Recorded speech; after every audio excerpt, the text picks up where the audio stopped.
host, Brian Petrie. Hey.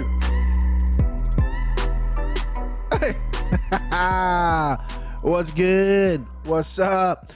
Welcome to the Minute Takes podcast. We're on video. We're going to try this new app. They've been hounding me. They've been emailing me. Hey, try us out. Hey, try us out. So I'm going to try them out. Now, I am recording an audio file. You're probably going to be listening to that. This will be uploaded onto MMA Takes Podcast on YouTube. My eyes aren't, my camera technique's not great yet, okay? So I'm not looking at the camera. I'm looking at the screen. My eyes are a little jumpy. So if you're watching the video, hey, bear with me here, okay? We're going to go over Curtis Blaydes and Derek Lewis. We're going to go over my gambling. I didn't get to tweet a lot. I'll explain why. So let's jump right in. So Saturday night, wife's dealing with some stuff, some lady stuff. What women have to go through to give birth is unbelievable what they have to do.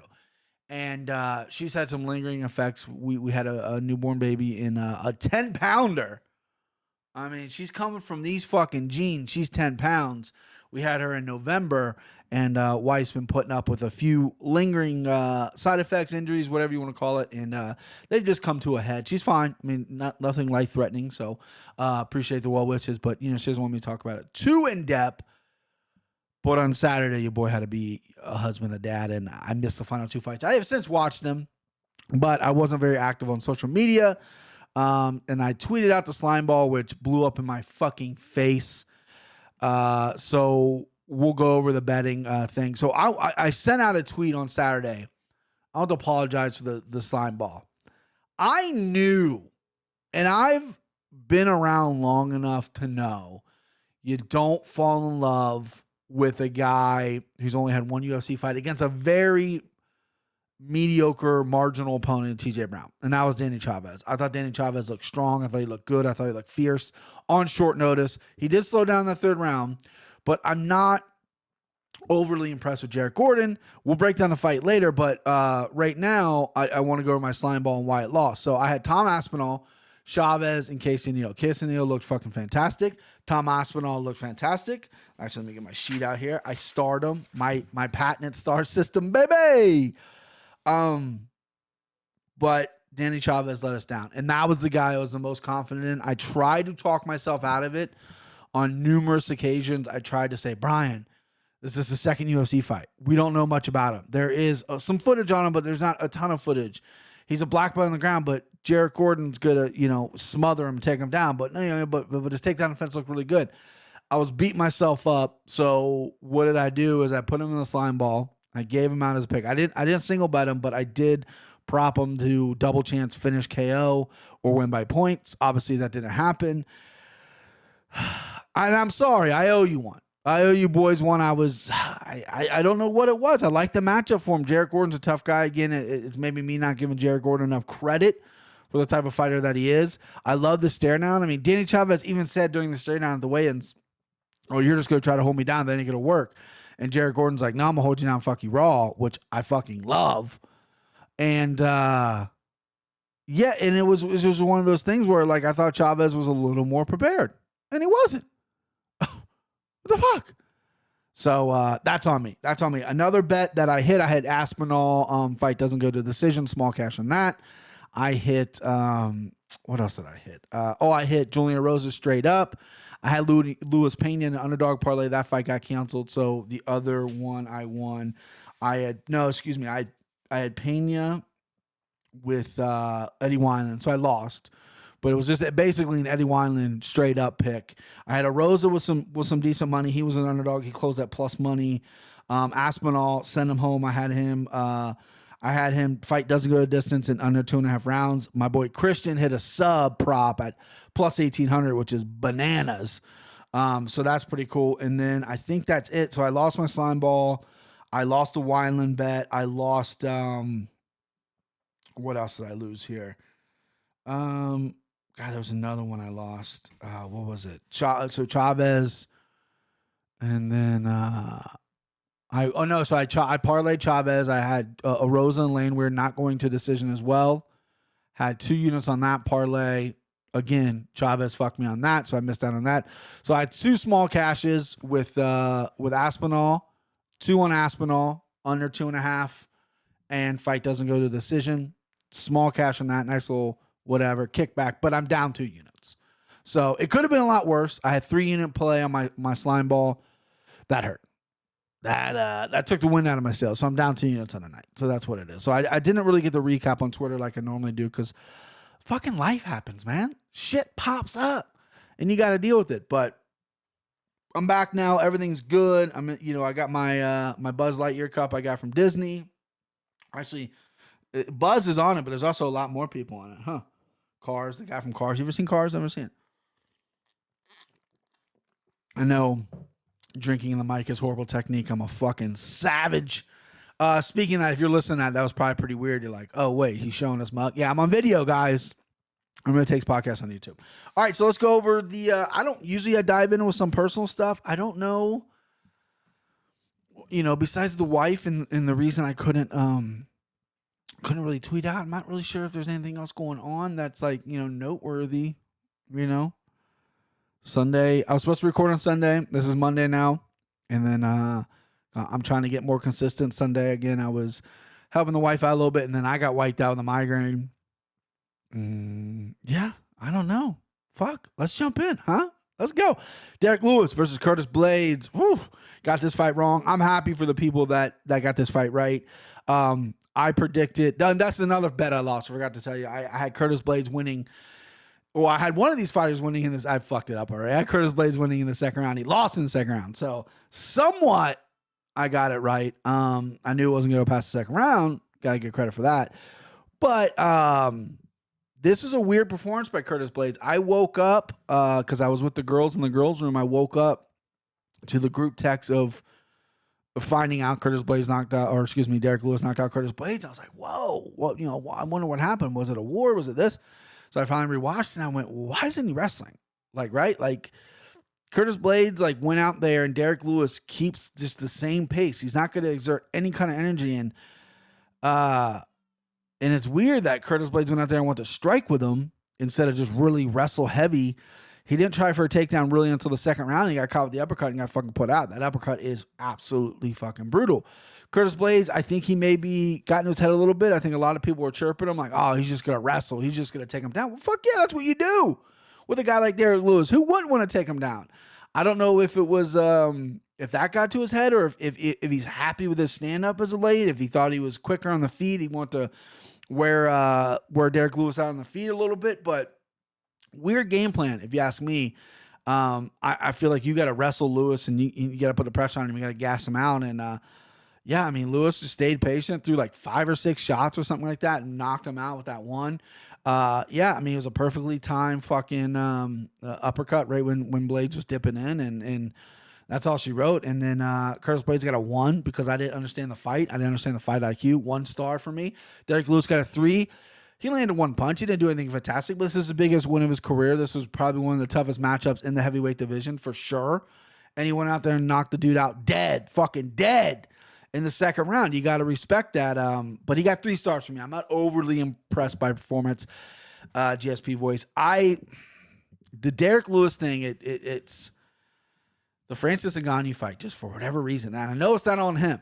If Ngannou is to blame too, but that just hurts, right? That's just such a bad performance. Leaves an ugly taste in your mouth. However, this was Derek Lewis. Great performance. 3 stars to 1 for Curtis Blaydes. Curtis Blaydes he's got 1 fight left on his UFC deal. He's a main event fighter. They put him in main events. He's not the most exciting guy in the world, right? Some of his fights do fall a little flat. He's a really good wrestler. I think he is an extremely talented heavyweight. He only has 3 losses, 2 by 2 different men, right? Ngannou twice and now Lewis. He got caught, right? It wasn't like he got dominated. I think you re-sign him. I don't know how much money he wants, but obviously this is a quick pickup for Bellator if he wants to go there. I wouldn't be devastated if Curtis Blaydes lost, but the heavyweight division does need some stars. And when Curtis Blaydes can main event and give you that angle and really push a pace, and when he gets the fight to the ground, he has some brutal and beautiful finishes. I mean, look at the Overeem fight. I mean, he fucking sliced and diced Overeem. Derek Lewis, a guy I'm not high on, but he has a draw. Like, people like this guy. He's took his gloves off. Thought he was going to fucking retire after the biggest win of his career. Not really sure what that was. He didn't mention it at all. And he just kind of gave a simple post-fight interview. Nothing crazy, nothing. I thought it was actually, I enjoyed that more because I said it on the last podcast. I think he's like fake a little bit. I think he pre-plans this shit out. But this, I think this was a good spot for him, and he looked pretty good. As far as the follow-up punches, I had no problem with it. I mean, it's a fight, right? You clipped him. As far as Derek Lewis knew, when he clipped him in the uppercut when Blaydes was out, and as Blaydes is falling to the mat, when Blaydes hits that mat, he could have woke back up. It could have been a flash knockout. No one fucking knows. So you follow up till the ref pulls you off. I have no problem with the follow-up punches. I know a lot of people do. I don't. Quit being a little bitch. It's a fight. All right? It's a fight. Next up, Caitlin Vieira versus Yana Kutsukaya. Caitlin Vieira got a 1. I picked her. I got this fight wrong. I did not bet her, though, and Yana Kutsukaya got a 3. Kutsukaya just looked fucking tough in there, right? I handicapped this fight wrong. I thought Vieira was going to be, and she kind of did. She sized her up, and she put her down, and I thought she was going to be a little nastier in there. It looked like she didn't have her cardio and wasn't really tight for this fight, and it almost looked like she didn't really want to be there. Yana Kutsukaya was a savage. Her cardio held up. Yeah, she got taken down, but she worked to her feet. She threw some serious elbows. Some people have a problem with this decision. I rewatched it back again. Like I said, I didn't watch it live. I rewatched it again. I had no problem with that, with Yana winning. I think she was the one going out there trying to win. You know what I mean? She was the one going out there trying to finish the fight, throwing deadly shit.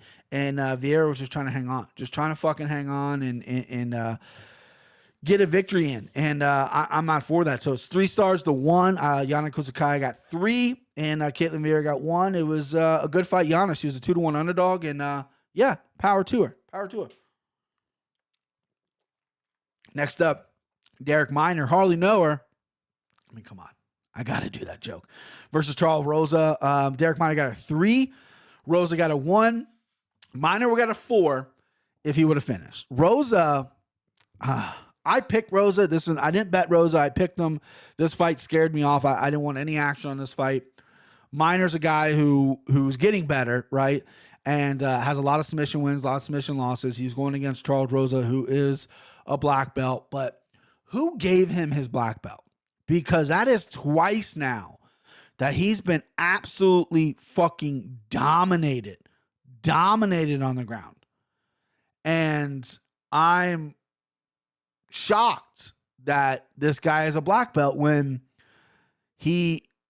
Bryce Mitchell dominates him in a now Minor, and this guy is considered a grappler, right? He tells people he's a grappler.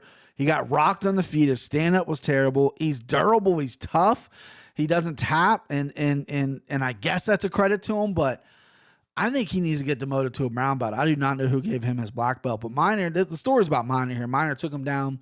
There was some really nice scrambles. It was an entertaining fight, and Minor hurt him on the feet and just outpositioned him on the ground. I mean, Charles Rosa just didn't know where to go. I mean, Charles Rosa is just so happy to play off his back. And this fight, as opposed to the Bryce Mitchell fight, he was trying to work his way to his feet a little more. He's trying to get more active, but Minor, just a better scrambler, just a better all around. Just he's gonna attack you, and he looked for submissions. He looked to be a killer in there, and Rosa's durable enough that didn't happen. But again, I want to know who gave him his black belt, because we got to take it away from him. All right, next up, Chris Dawkins versus Alexei Oleinik. Alexei Oleinik got 0. Bagel. How can I give this guy a star? Did you see his stand-up? Did you see the takedown attempt? Yeah, he is strong. That takedown attempt was the saddest thing I've ever seen. Chris Dawkins, young, hungry kid, he got a 3. I actually don't think he looked out that great, if I'm being honest with you. I think he's getting a little overhyped, if I'm being honest with you. I think there are other heavyweights on this card who we'll get to that are better than Dawkins. But listen, Dawkins has 3 wins, 3 knockouts in the first round, I believe. There's no knocking him. Alexei Oleinik is stand-up is absolutely atrocious. If me and Alexei Oleinik boxed right now, right? Just straight boxing, me out of shape, him current where he's at, I would destroy him. And I'm not saying that as like an ego boost or anything like that. His stand-up is so fucking bad. Dawkins just had to worry about getting the fight to the ground or not getting the fight taken to the ground. He didn't seem too worried in there. They're clinched up. Alexi kind of dropped for that weird lateral drop takedown that he does. Had a grab of his leg, but Dawkins wasn't too worried about it. Scrambled away, and then when it was on the feet, Alexi just got fucking pieced up, and that was it. Dawkins got another first round finish. Did I win on? I feel like I had this bet. I had to send him home, but I guess I didn't. I guess I didn't bet this. I don't know why. I have prop under, and I guess I didn't bet it because I'm a fucking idiot. But this was my send him home. This was my. Get him out of here. He got him out. He got him out of there. He got him out of there quick. I don't know why I didn't bet that, but yeah, Dawkins again. Heavyweight's thin, so when you get a guy 3 straight knockouts, it's impressive, and it definitely is impressive. But I want to pump the brakes on Dawkins. We haven't seen enough of him, and I just want to pump the brakes on him just a little bit. I mean, knocking out Parker Porter is great, but when you start fighting some real dudes here, we'll see. And Alexi Oleinik, yeah, I guess he's kind of a real dude, but he's also like 100, and his stand-up is absolutely fucking horrible. So what are you going to do? All right. Next up, Nassim Emadov versus Phil Hawes. Emadov got 2 stars. Phil got 3. They both almost got 2. It was a very, very close fight. A lot of people thought Emadov won because he had Phil on skates in that 3rd round. I actually had Phil winning the first round 10-8. I think Emadov did nothing in that round. I think he got taken down and Phil did whatever he wanted. 2nd round, I think Phil won as well. 3rd round obviously could have been in 10-8 for Emadov. The decision was a draw and then a majority decision for Phil. I'm not overly upset about that. I wouldn't have been upset either way. I don't mind the decision going to Hawes. I did score a 10-8 first round, 10-8 3rd round for Emadov. 2nd round was the difference, and I'm giving it to Phil there for his wrestling. He didn't look great. He looked a little exposed. His stand-up looked a little off. He had that couple explosions in that first round, and that was really it. Emadov moves his feet really well. He likes to strike from the outside. Obviously, he's not the biggest power punch in the world, but he is accurate. And, he's got to tighten up his wrestling game just a little bit. Phil Hawes is a great wrestler. I'm glad we got to see Phil Hawes in 3 rounds. The first time he's ever done it. First time he's ever been to a decision. And he gassed out a little bit in that 3rd. I don't know if it was pure exhaustion or the fact that he got hurt, because after the fight, he was kind of bouncing a little bit, right? Like he looked like he had a little pep in his step. So I think it might have been more so he got hurt, but either way, I think Phil still needs to clean up the cardio if you're going to wrestle for 3 rounds. He could be a problem. His chin is definitely an issue. His durability is a problem that might be exposed when you go up to 85, because there's some fucking heavy hitters at 85. But if Phil can find that perfect balance between wrestling and striking, he could be a problem, because he's a freak athlete. He clearly has knockout power. His wrestling on paper is through the roof. And you clean up the cardio and you start mixing up, like kind of like what Kamaru Usman does. Kamaru Usman mixes up his striking and his wrestling so fucking good that if Phil really emulates him, and Phil's coming from the camp where Kamaru basically made his bones at. I know Kamaru's a Whitman now, but Phil's at Stanford MMA, so that's a good camp to really transform him into the fighter that he needs to be. I appreciate Phil's toughness, though. If I'm being honest with you, I'm kind of high in Phil Hawes. I'm a little worried about the chin, a little worried about the durability, but, he got clipped and he got hurt bad in that 3rd round and he was tired.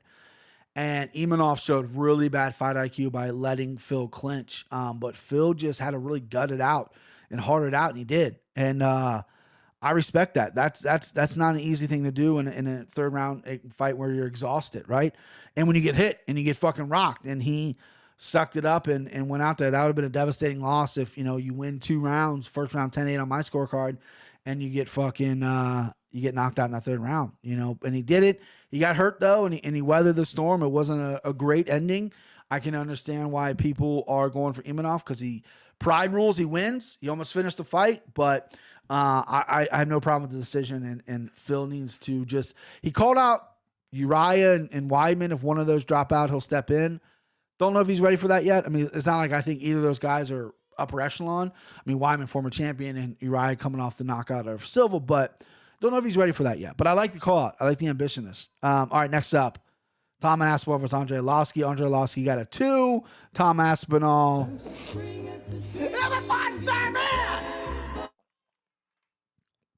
He's a 5-star man, baby. Hey.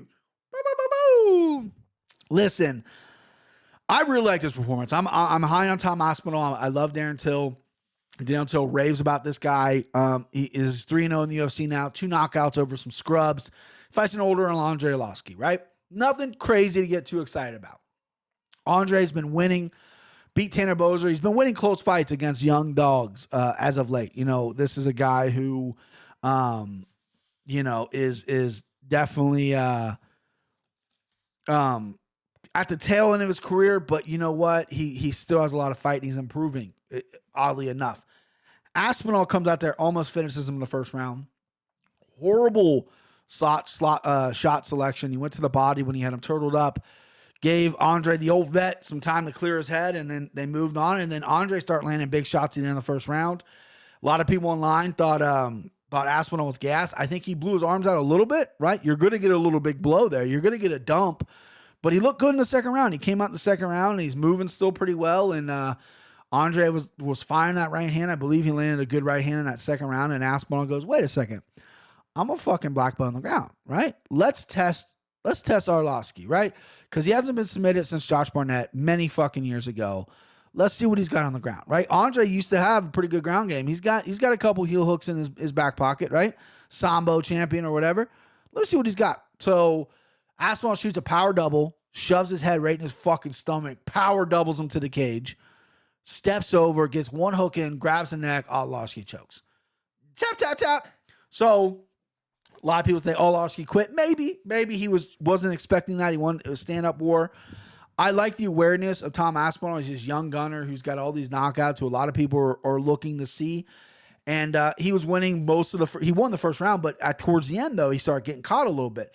Andre Arlovski, this old fuck still got power, right? He's still fucking knocking heads. So Aspinall switches it up. And he goes, oh, I got a fucking ground game, too. Took him down, submitted him. Wasn't the prettiest rear naked choke, and to me, it wasn't.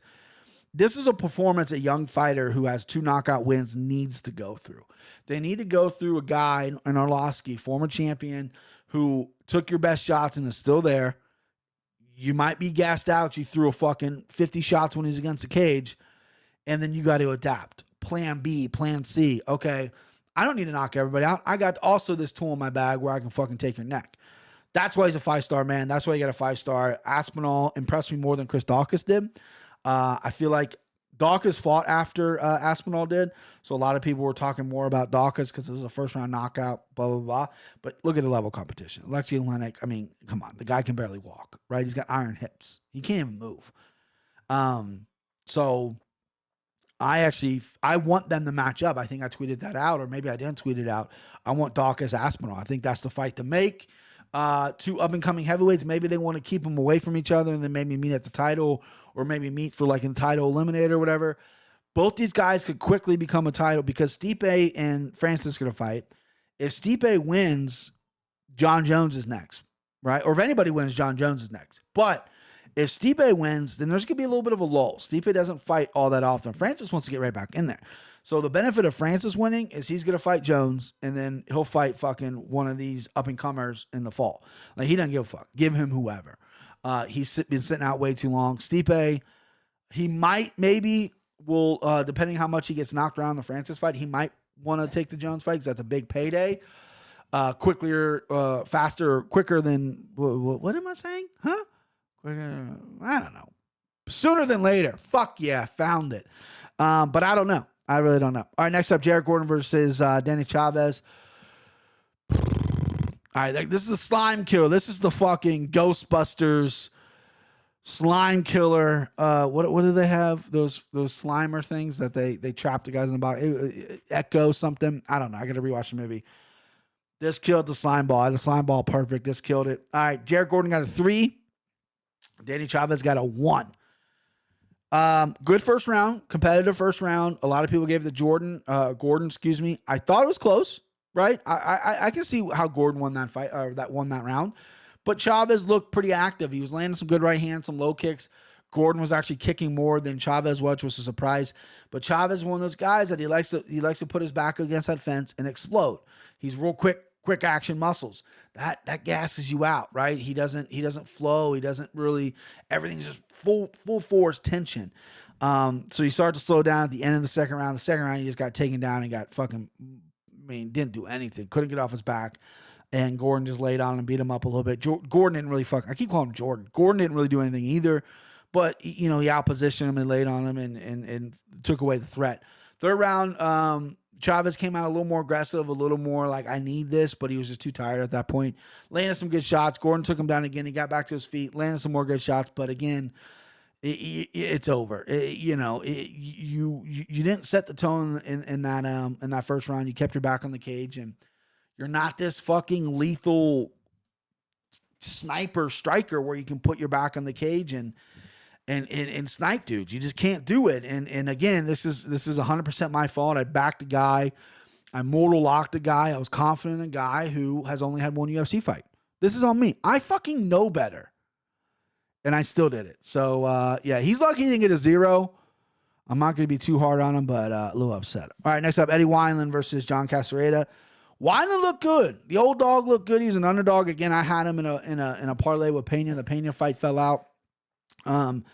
But I had him in that. So basically I had him straight and I lost. I think it was like a quarter unit. Nothing crazy. And he was dominating Casereda on the feet. Casereda is a tough dude. He was getting reads on Wineland. Wineland just dangerously holds his hands low. And, and at the end of the first round, with a guy like Wineland who's so fast and he kind of, his striking, his hands at least are kind of, it's kind of a rhythm. What he's going to do. He's going to throw that quick right hand. He's going to rush forward and he's going to throw boom, boom, boom. When you're Casereda, who I think is a solid fighter, not the cream of the crop in my opinion yet, young guy, he started reading Wineland a little bit and he realized like, oh, I'm going to catch him coming in with this I'm going to switch stances, catch him with the right hand. That buzzed Wineland, and then it was all she wrote, right? Because Wineland was starting to get into a rhythm, and a lot of these fighters who, like Wineland's a full-time fireman and like a part-time fighter, that's why he only fights once a year, he's not getting any better. That works against guys who aren't training every day. That works for guys in the WBC who weren't full-time fighters, right? Full-time fighters are going to read that. The corner's going to holler it out. They're going to read it. I was reading it in the fight as well. Wineland was just setting that rhythm, and he's having success. And if a fighter can't make adjustments to that, then they're fucked. Casereda made an adjustment to that, knocked out Wineland because Wineland does keep his hands pretty low. Wineland got a 1, Casereda got a 3. I don't know if I said that, but it's important. I give you my stars. But yeah, listen, Wineland maybe should hang him up. I'd like to see him get one more old vet, WC champ. Give him one more. And as far as Casereda, I mean, kid's excited to fight. Looks like he's an exciting fighter. Got a good chin. He's ready to get in there and fucking lay some wood on some people. So, yeah, give him a fight. Next fight. I love this fight. Julian Rosa versus Nate the Train. Listen, both of you guys are exciting. Nate the Train is exciting personality-wise, and Julian Rosa, I thought actually gave a great post-fight. I loved his post-fight. I wish I had the audio pulled up. Basically, when he said, when they asked him, like, oh, so when you landed, because Nate protested the stoppage, and they're like, well, did you think he was out? And he goes, oh, dude, he was dead. Like, his killer would be killed in there. Like, I love that, right? I fucking love that mentality when you go in there. Obviously, you don't want to kill somebody. No one wants to kill somebody. It's a sport. It's a competition. But this is a fucking dangerous sport. We're not baking cupcakes, boys, okay? So you got to go in that mentality like, I'm going to fuck this dude up, and I'm not stopping until the ref pulls me off him. That's what you have to go in. That's why Derek Lewis was like, hey, that's Herb Dean. Pull me off, dude. Like, and then I'll stop. It wasn't like he punched after Herb grabbed him. But this fight, for me, was really tough to pick. I cast on both things, actually. Fight doesn't go to distance. And Julian Rosa straight up. I was battling this all week. I love Nate the Train. I just thought Julian Rosa was a little more, complete. And he was. He got clipped in the temple, got mad, marched forward. Nate obviously has the best defense. He's an aggressive fighter, but he got put on his back foot. And then flying knee right up the fucking middle. It was a switch knee. Actually, he led with his right, caught him with the left, put him out. I have no problem with the stoppage. He went down pretty hard and felt kind of awkwardly in the cage, and I have no problem with the stoppage. But I the only regret on this fight is I wish I would have put more on a Rosa. I just put a unit on him. So, it curved my damage a little bit with the 3 units lost on the slime ball. But I want the fight to go a little more. I want to get a little bloody. I want them to get in there. But Julian Rosa, a guy who I've always thought had some skill to him, just fought maybe dumb and does have a little bit of chin issues. Maybe got exposed in some of the grappling areas, but I've always thought he's an exciting fighter. Back-to-back knockout wins. As an underdog, he was a huge underdog against Woodson. Small underdog here against Nate the Train. I like that fight. Yeah, Rosa got a 3 and Nate got a 1. I wish I can give Nate more because it's fucking Nate the Train. But he didn't do anything. He got knee in his face. It was a couple seconds in. What was it? A minute in. He got knee in his fucking head. He did clip a Rosa. Maybe you can get him a 2, but no thanks. Next up, Shayna Dobson versus Casey ONeill. Shayna Dobson got a 2. Casey ONeill got a 4. Almost a 5-star man. Casey ONeill, first off, UFC debut, 5-0, very young, right? Very sloppy too. I mean, listen, I'm not going to go crazy on this girl just yet, but I liked her aggressiveness. I liked her cardio. She's tough. Trains out of Phuket, Thailand, lives in Australia, from Scotland. Got an interesting story, but boys. Boys. She's pretty good looking. Huh? She's not bad looking, boys. I think everyone found out about Casey ONeill. Her followers probably went boop, boop, up. I know I followed her. I thought she looked good here. Shayna Dobson isn't this world-class woman. She's 4-4. Now she's 4-5, coming off the biggest upset in UFC history. However, Casey, and she does have good striking. Shayna Dobson has some good striking. She is powerful. Landed some shots on ONeill and didn't matter. ONeill marched forward, took her down, knew what she had to do, and dominated, finished the fight. I love when girls go in there, UFC debut, finish it. This is her 5th fight, 6th fight. This was her 6th fight. She's 6-0 now. I mean, that's unreal, right? She's with a good camp. As long as her cardio holds up and she really cleans up some technique, I think she could be a problem because that pace she puts on people, you don't have to have the best technique. You just have to be aware of strikes and aware of your cardio. But if you can just go, your technique will soon follow because that's the hardest thing to perfect is technique. Obviously, that's why the people train and practice. But that cardio, that built-in motor that she has is really nice. And yeah, she looked really good to me. I like this. I like this girl in the division at 125. 125 needs stars. I think 125 over the past month, I feel like they've had some resurgence. I think there's some really good girls in there, and hopefully she does a quick turn and gets in there again. I think this girl has a lot of people like her. You know what I mean? And she seems exciting. I think a quick turn, she can really make a name at 125. Now, is she ready for Valentina? Absolutely fucking not. I don't think she should see Valentina till she hits about 12 professional fights. Give her about 6 more fights in the UFC and then maybe give her Valentina. But she's not ready for that yet. But, I mean, there's some really, matchups in the 125 that she can do. I mean, give her fucking Hannah Cyphers. What is Hannah Cyphers doing? Nothing. Let Casey buzzsaw Hannah Cyphers. But we might have saw a star on Saturday night. Again, she's got some things to clean up, technique-wise and stuff, but I was really impressed by that cardio and that motor. She didn't stop once and gassed out Shayna and ended up finishing her. So that was impressive. Chad Skelly versus Jamal Emmers. This got canceled. I predicted that this one happened just because it was actually Chad Skelly that pulls out a lot of fights. My take is a lot of these fighters are using COVID times to pull out of fights, right?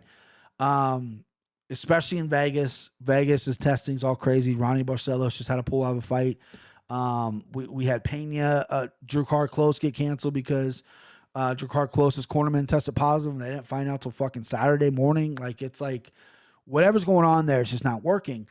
This fight was a little different. This has only happened one other time in the UFC, Hoyce Gracie versus Harold Howard, where a fighter has made it to the cage and they announced the cancellation.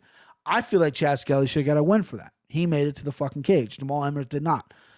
This was no related to COVID. Jamal Emmers had back spasms. Now listen, as a guy who works in the manual labor industry, I unloaded trucks for 8 years. I've had my fair share of back spasms. Never once have I called out of work for a back spasm. Never once have I quit working for a back spasm. Is it uncomfortable? Absolutely. But I'm not calling Jamal Emmers a liar. I'm sure he had back spasms, but it's also something where if he goes to the hospital, they can't prove it. There's so many things in your back. You tell the doctor, I got back spasms. The doctor's like, all right, well, here's some muscle relaxers. That's it. That's all they can do. Keep your ears up to the ground. Keep your fucking ears up. keep your eyes skeptical. I think a lot of these fighters, they get so nervous because of what they're about to do that they look for a way out. Darren Till has talked about it. When he was walking to fight Kelvin Gastelum, he said, how am I getting out of this? How am I going to run away and get out of this? Like, how I don't want to do this, right? A lot of crazy things happen to fighters. Rich Franklin has talked about it in the past as well. It's a thought fighters go through. When you have a built-in excuse like COVID, where fighters are dropping off left and right. Jillian Robinson hurt her leg last weekend. She pulled out, right? So you have these fighters that can do that. And Emmers was literally warming up, had back spasms, and pulled out and didn't tell anyone until Chad Skelly was in the cage. I don't know about that, boys. I don't know about that at all. All right, we'll keep moving, though, because I'm going to get real ugly, and I don't want to say some horrible things, but I was gonna. Amin Zahabi versus Draco Rodriguez. Zahabi got 3. Draco got a 1. Draco was really much in control of this fight and just got caught by Zahabi. Zahabi's a good striker.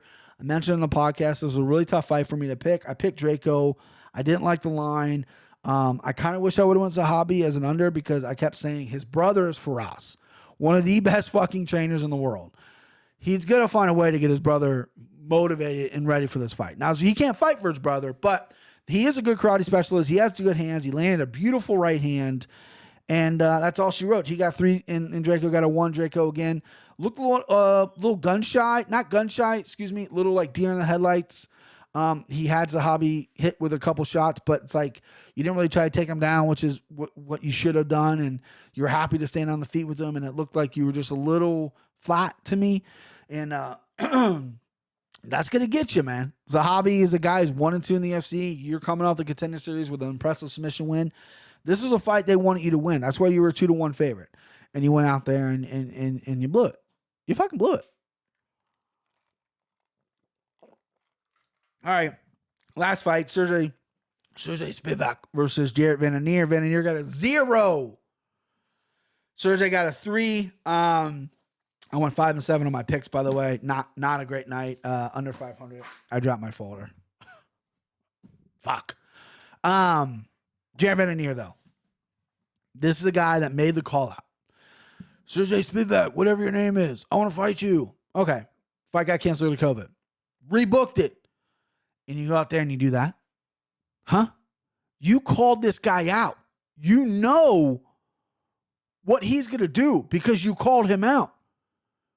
Right? This isn't a ranked guy. This isn't a huge name guy. This isn't a guy you called out you thought you could beat. And he fucking embarrasses you. Takes you down in the first round. You can't move. You do nothing. Takes you down again in the second round and cuts you the fuck up. Finishes you with ground and pound. Makes you quit. Talk about an all-time fucking backfire of a call-out. Jared Van Anier is a goofy guy. He was a huge underdog. I picked him as an underdog. I was confident in him, right? He's a big boy. He's heavy on top. I said in my pick'ems that if Sergey's on top, it could be a problem. I underestimate Sergey Spivak. He's clearly the better grappler, and he was, and his grappling's a lot better than I give him credit for. But Jared Van Anier, buddy, I mean, I don't know how you come back from this. Don't ever make a call out again. If he ever wins the UFC fight, which I don't know who he's going to beat at heavyweight, maybe Jay Collier, whoever he beats at heavyweight, or Alan Badola if he's still in the UFC, and you win, and Rogan, Anik, DC, whoever gives you the floor, oh, who do you want to call out? Say nobody. Don't you open your fucking mouth. You understand me? Because whoever you call out, you're going to get embarrassed again. Your career's going to be over. Just don't do it. Just don't do it, you sack of shit. All right, that's the show. That's the recap show. Yeah, Pick'em's going to be out this week. Hopefully Wednesday. I said Wednesday. Wednesday's going to be the new permanent day. That's what I want more than anything. Again, I'm going to be recording these, putting them out on video as well. Yeah, I hope it's Wednesday. Wednesday is what I want. Is what I want. All right, thank you for rocking with me, boys. As always, MMA Takes Podcast on Twitter. I've been getting a lot of Twitter followers lately. Not by a lot, I mean 3. But I have 180 right now. I know more than 180 people listen to this show. Way more.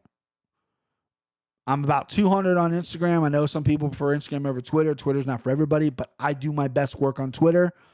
MMA Takes Podcast on Twitter. MMA Takes Podcast on IG. You can send me messages on IG. I do check them now. I had the alerts turned off. They are turned on now.